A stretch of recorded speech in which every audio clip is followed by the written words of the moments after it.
Regarding the effectiveness of it, you have conflicting claims from the military itself. In 2004, an internal military report found that it may not be effective in deterring future crimes. In fact, it may actually exacerbate, encourage people to want to try and attack Israeli soldiers or Israeli civilians. And you've seen that in all of the high court proceedings, whereas the military claims and presents evidence in some hearings that it is effective as a deterrent. You also see indications of the opposite, that in fact it's a boomerang encouraging future attacks. But I would say that regardless of the effectiveness, collective punishment is invalid, is immoral and illegal. The state does not intentionally harm innocent people in order to deter future attacks. Strong words. Jeremy, your response. My response is it's both effective and it's also the moral thing to do. Look, it's great to go ahead and mention all of these studies from 15, 16 years ago.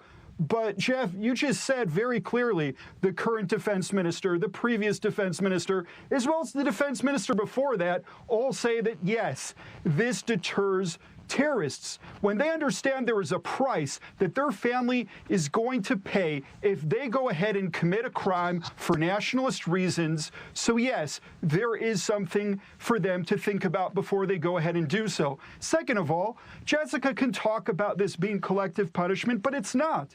What this is, unfortunately, yes, there's the collateral damage aspect, but this is not collective punishment. What this is a situation where there is a terrorist who has a home, and yes, his family members are being affected, but let's also go ahead and remember that even when someone goes ahead and commits a crime for criminal reasons, his family is affected as well. Now, is this idea of the house demolition something that we should perhaps examine? Yes, we've examined this for decades. There have been numerous reports. You want to take out one or a couple that said one thing? Let's look at all the recent reports. Let's look at all the recent statements by defense ministers, by IDF chief of staffs, both present and former. There's a reason this is the policy. You don't like the policy, elect a different government, elect different leaders. Jeremy, I want to ask about Supreme Court.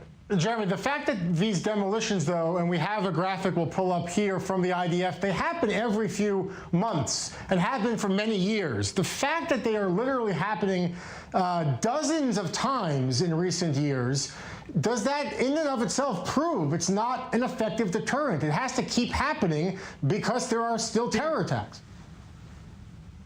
So the problem with deterrence is that it's not science, right? What is deterrence? You are stopping somebody from doing something that he planned to do. It's very difficult to go ahead and project a metric that's going to be something that you're going to be able to bring to a judge that you can prove. How many times did someone think about committing an attack and then decide not to? That's not something that the Shin Bet can go ahead and bring to in front of a judge to say, this is why deterrence is working. But actually look at what happened today, right? We had the first launch come out of Gaza in a very long time, right after this Supreme Court decision. Is that not a great demonstration to explain the difference between when we have a policy of deterrence versus one in which they see suddenly there is a different policy being played? Oh, hang on here, Jeremy. I want to have Jessica to respond. I hear you shaking your head, but Jeremy mentioned the point. You can't measure if someone, how do you know if someone is deterred because they saw the policy of home demolition? We have seen people come forward to police recently, even in Hebron, because they're concerned about a terror attack being carried out, perhaps concerned about their own bedroom being damaged or destroyed if it goes through.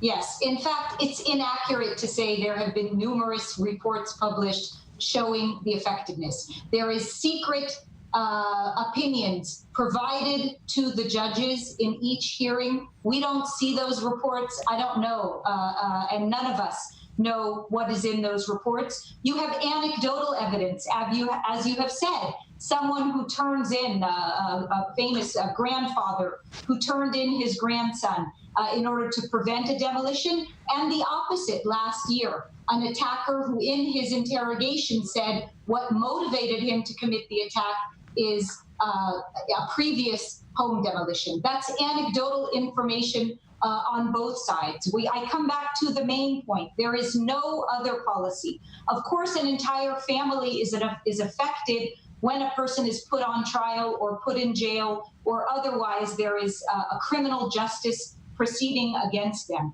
This is targeting innocent people. It is destroying the home of innocent people. The person who is accused of committing the act of killing the soldier is not living in that house. He's in jail, on trial. If he's convicted, he will not return to that house in any case. So this is an intentional policy of harming innocent people, and everyone agrees they neither knew about it or supported it before or after the fact. Jeremy, intentionally harming innocent people to deter others from committing a crime. There is no other policy that is such a blatant, collective punishment that I can think of. Jeremy, in recent years, though, there have been bedrooms of 5-year-old kids who have been destroyed and sealed off, little children, relatives of a killer, but they had no idea, of course, what was going to be carried out. Why should kids be punished in some of these cases? You know, first of all, I want to address the fact that Jessica talked about the fact that not everything has been declassified in terms of a lot of the reports that have been out there. And I understand that she might be going ahead and talking about some older reports since they are out there. So I'm saying look at the public statements by every single person in the security establishment that's been in power for the last decade or so, and she'll see it's very clear. In terms of your point, Jeff, I feel very strongly that although there are conflicting situations when you're dealing with a mix of emotions, what it comes down to is the Israeli government has a responsibility towards its citizens. And when you have people who are going ahead and saying that they are going to try to go ahead and achieve their political objectives through terrorism, it is the government's right, and it's also their place to go ahead and take measures. And I think that it's unfortunate when you have collateral damage, and it's unfortunate. But the situation is this works. Anyone who's been dealing with this issue in the last few years feels that this works. All right, we'll have to leave it here, Jeremy. I'm sorry for even brought this to the Supreme Court to begin with.